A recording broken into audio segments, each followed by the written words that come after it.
Introducing Mindset, a breakthrough mental approach that enables you to separate analytical thoughts from athletic performance. My name is Jason Goldsmith, and I'm here with Jason Day, and we're going to talk about the mindset process. Yes. The first step is identifying your target, gathering all the information. So we're at the Cape Club, 9th hole, par 5. The wind is down off the left. There's a hazard to our left, there's a hazard to the right. So I know, okay, the only information I really need to gather is like the wind, because I've got plenty of runway. I don't need to worry about running long or anything like that. I know I need to hit the fairway. And I visualize. So I ask the question, what does the driver fade look like off that tree to my tent? And then I go in and I visualize the shot and get that feeling of what it feels like to feel, what would that feel like? And then from there, I stay connected to the target and go out and execute, look at the green dot, stay connected.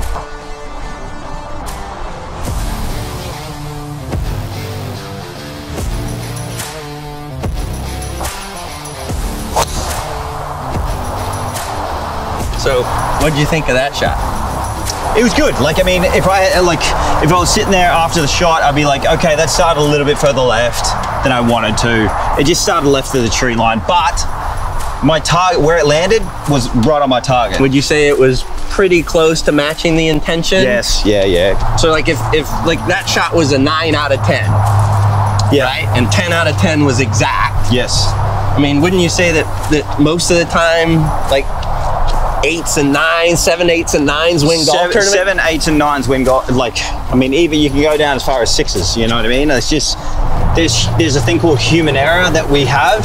We're not robotic and we can't like replicate exactly the thing that we want all the time, but you're trying to minimize the large misses and make the misses that your misses be really, cut the dispersion itself to be really tight. How is having this mindset process going to help the average golfer play better golf?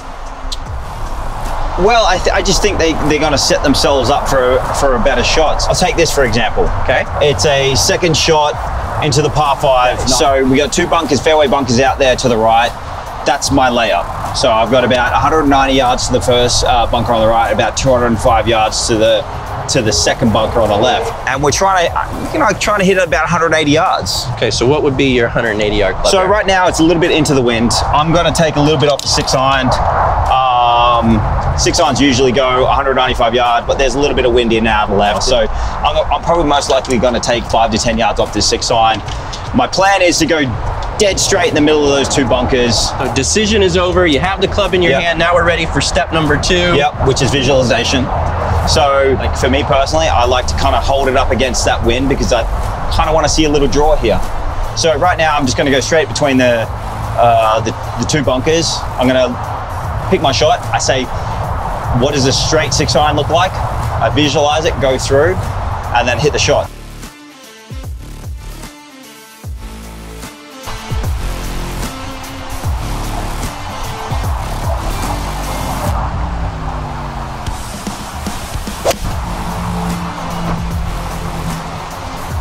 I flared it out to the right a little bit, but I know that I had so much room to work with.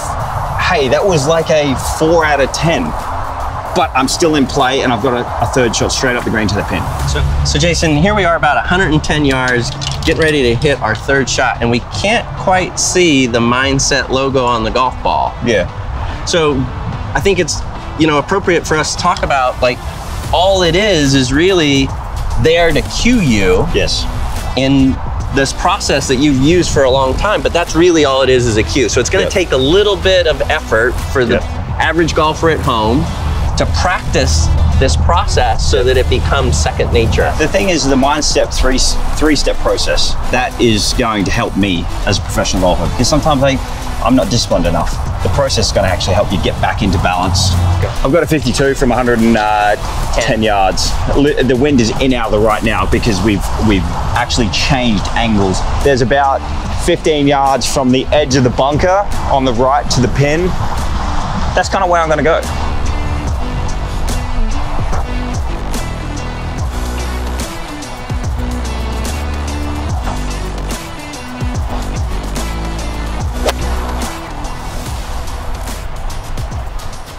So we're on the green now, and this is where we can utilize mindset, 3-step process, because we can actually place it down and remind us, okay, what do we need to do? So for me, I'll go from here to the back of the hole.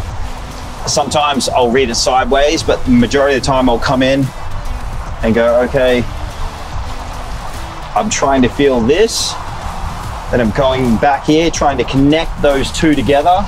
When I do visualize that line, and I'm seeing that line, I'm also visualizing speed, because the speed is the most important part of having consistent putting.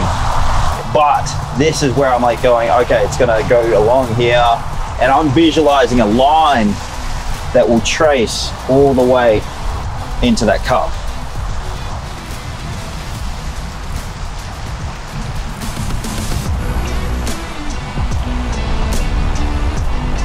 And then you just hold the putt. But that's part of the steps that I take to hold the putt. So Jason, we just finished playing the 9th hole at the Cape Club. Yep. How do you think this mindset process is gonna help the average golfer? Well, I think the beauty of this process is going to not only help professional golfers, it's going to help elite level amateurs, junior golfers, to your weekend warriors. I mean, it's gonna help every different type of golfer out there. It fits everyone's game. Doesn't matter who you are. I actually think, Jason, this is going to help the high handicap golfer much more than it's going to help the professional. You guys are just looking for incremental gains. Yes. But I think the high handicap golfer not having a process is going to shave tons of strokes off their score. And do it quickly too. Right. And they're going to enjoy it. Yeah. And that's the biggest part, is like once you do it, you just learn to love the game at a whole different level. I agree. Bridgestone Golf's mindset. Focus to perform.